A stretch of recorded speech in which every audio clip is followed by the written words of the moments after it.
आज खरोखर हा अत्यंत आनंदाचा दिवस आहे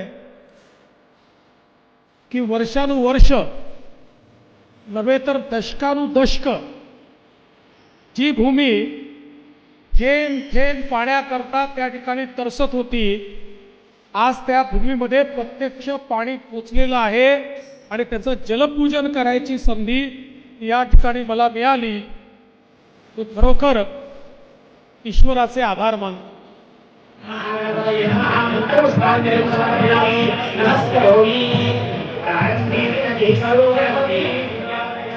या प्रमाणात शेतकऱ्यांचं कल्याण होणार आहे.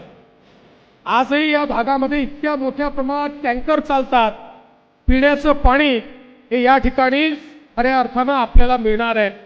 आंधळी पोखण्याचं काम हे पूर्ण झालं आणि ही देखील अत्यंत चांगला योगायोग आहे जयकुमार भाऊ की 22 जानेवारीलाच तुम्ही पाणी या ठिकाणी आणलं, म्हणजे तिकडे प्रभू श्रीरामांची प्राणप्रतिष्ठा झाली आणि या जनतेला प्राण देणारं पाणी हे या ठिकाणी आपल्या आंधळीच्या धरणामध्ये येऊन पोचलं आणि त्यातनं निश्चितपणे मोठ्या प्रमाणात हे काम सुरू झालं आहे.